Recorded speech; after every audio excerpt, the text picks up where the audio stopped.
perjalanan kami di Greenland akhirnya berakhir.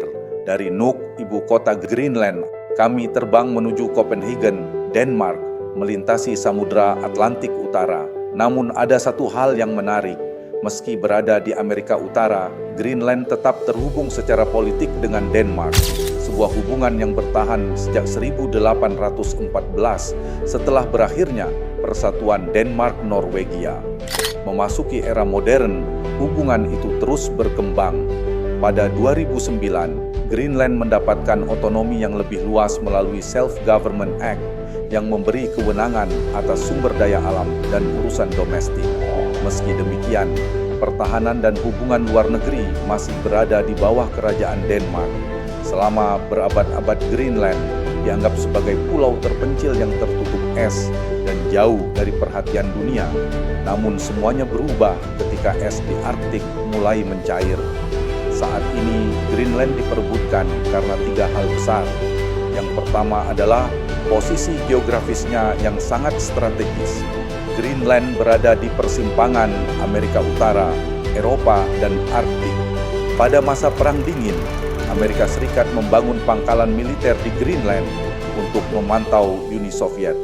Hingga hari ini, pangkalan yang kini dikenal sebagai Pitufik Space Base masih menjadi bagian penting dari sistem pertahanan Amerika Serikat. Alasan kedua adalah kekayaan sumber daya alamnya. Di bawah lapisan es Greenland tersimpan cadangan mineral yang diperkirakan sangat besar, termasuk logam tanah jarang. Mineral ini digunakan dalam peralatan sipil dan pertahanan modern. Di tengah meningkatnya kebutuhan dunia terhadap energi dan teknologi, Greenland menjadi wilayah yang semakin bernilai. Alasan ketiga adalah persaingan geopolitik antar negara besar. Rusia terus memperkuat kehadirannya di kawasan Arktik. China mulai berinvestasi dalam berbagai proyek terkait Greenland. Sementara Amerika Serikat pada 2019 menyatakan minat untuk membeli Greenland dari Denmark. Namun di balik semua pembahasan tentang militer, mineral, dan politik global, ada satu hal yang sering terlupakan. Greenland adalah rumah bagi sekitar 56.000 penduduk, mayoritas keturunan Inuit yang telah hidup di wilayah ini selama ribuan tahun. Jauh sebelum Greenland masuk ke dalam peta kepentingan negara-negara besar, masyarakat Inuit telah belajar hidup berdampingan dengan es, laut, dan iklim Arktik yang keras.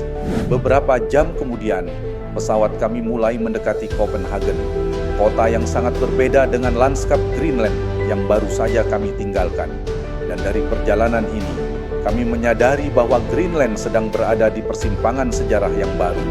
Es yang mencair di Arktik bukan hanya mengubah bentang alam, ia juga perlahan mengubah peta ekonomi, peta pertahanan, dan peta kekuatan dunia.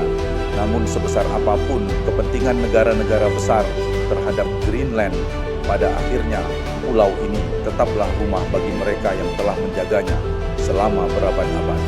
Dan mungkin itulah hal yang paling penting untuk diingat ketika kita meninggalkan tanah es ini menuju Eropa.